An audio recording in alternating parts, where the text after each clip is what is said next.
So many of us have heard the term be present or stay in the now. But what does that really mean? Many individuals talk about meditation as a tool to become present.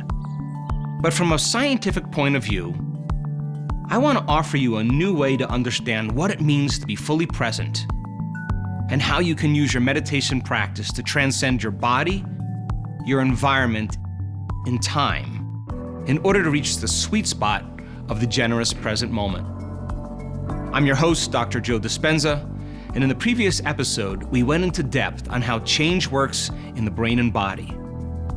But how do we get really focused on this change? In this episode, we're going to demystify meditation and show you how to get into the present moment so you can focus on creating a new personality and thus a new personal reality. This will help you understand a fundamental part of becoming supernatural, which is to get past the analytical mind.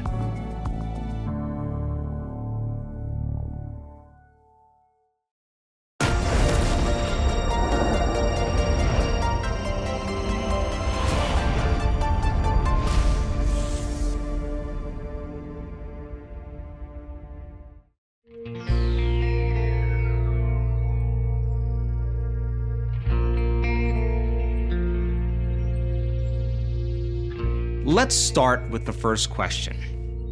What does the word meditation mean? Now, the word meditation, if you research the symbol in Tibetan, the word literally means to become familiar with.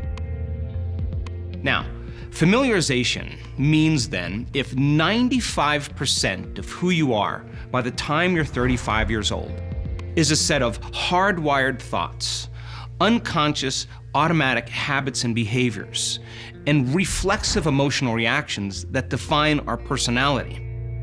That means 95% of who we are typically runs in an unconscious or subconscious program. Then the first start to change is becoming conscious of your unconscious thoughts, beginning to become aware of your automatic actions and behaviors.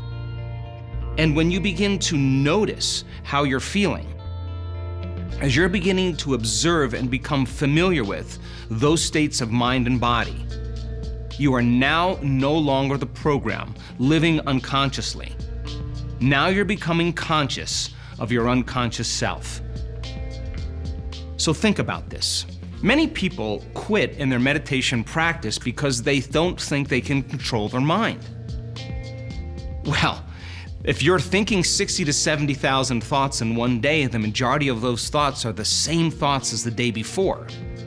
And they're hardwired, automatic attitudes and thoughts that are typically happening behind the scenes of your awareness. Thoughts like, I'll never change, it's too hard, my life isn't very good, I'll never find love in my life, I'll never find the right job. These are the thoughts that people think constantly every day.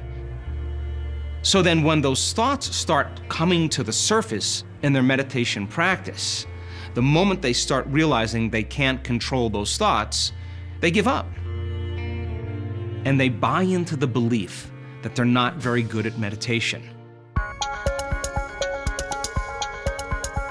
But let's start by framing this a little differently. The moment you become conscious of those unconscious thoughts, and you decide not to put your attention and your energy behind them, that's a victory. In other words, the moment you start noticing those thoughts, and instead of reacting to them, just observing them, you are beginning to know thyself.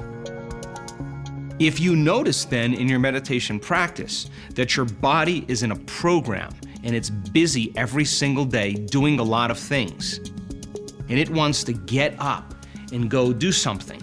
It wants to begin to habituate on autopilot. And you become aware that your body wants to do that.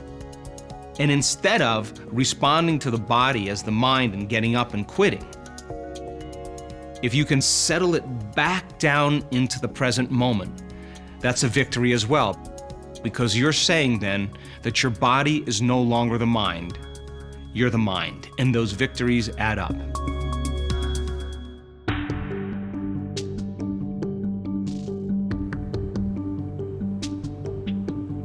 every time you work on overcoming some aspect of your old personality, there's a liberation of energy. And we've measured this on students all around the world, because as they keep returning the body back into the present moment, the body is the servant to the mind, and just like training any animal, sooner or later it's going to acquiesce. And when it does, there is a liberation of energy. And that's available energy for you to use to heal. That's available energy for you to begin to create a new future. So then we said in the last episode that the process of change is breaking the habit of the old self and reinventing the new self. It's pruning synaptic connections and sprouting new connections. So it makes sense then, if you are going to transition from the old self to the new self, and you decide, what thoughts do I want to fire and wire in my brain? And you begin to put all of your energy in installing those thoughts neurologically in your brain. The act of firing and wiring over and over again begins to assemble new neurological networks. Now, neural networks are gangs of neurons that have been fired and wired together that relate to a thought, a memory, a behavior. The body begins to assemble new circuits, so it becomes more automatic. So it makes sense then, if you keep firing and wiring those thoughts and they begin to assemble into automatic neurological networks, and you do it over and over again, those thoughts are going to begin to become familiar to you. Then the thought in your mind literally becomes the experience, and experience enriches the brain.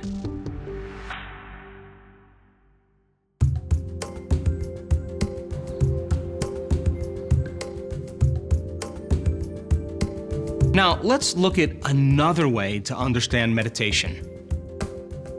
If we know that we're living in a state of the familiar past, or we're living in the state of the predictable future, and the familiar past represents the known, and the predictable future represents the known as well, and the sweet spot of the generous present moment represents the unknown, then in order for us to truly begin to make significant changes, where our body isn't influencing our mind, where our environment isn't controlling our feelings and our thoughts, then it makes sense then that the first step that we have to use in order to meditate is to sit our bodies down and close our eyes and disconnect from everything known in our outer environment.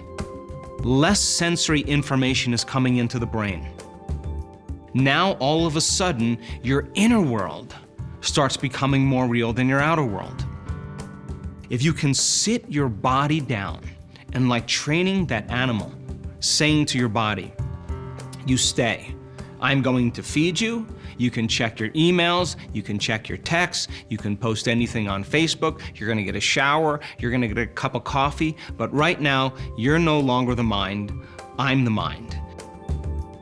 Your body's in a program, and where you place your attention is where you place your energy. And the moment you're sitting in your meditation and you start putting your attention on the emotions, familiar emotions that are connected to the past, the moment you start thinking about those memories and feeling those emotions, it makes sense then that you're siphoning your attention and energy out of the present moment into the past. And if you're sitting there thinking about the phone calls you have to make, the meetings you have to go to, the shopping list you have to get to, those are all known things in your predictable future reality. And every time you put your attention on some predictable future, you're siphoning energy out of the present moment into the predictable future. And now your energy is completely commingled with that line of time. So then when you become aware that your attention is on those emotions, and you become aware and return your attention back to the present moment, you're disinvesting your attention and energy out of your past present reality, and you're calling it back to you. Every time you do that, it's a victory, and those victories add up.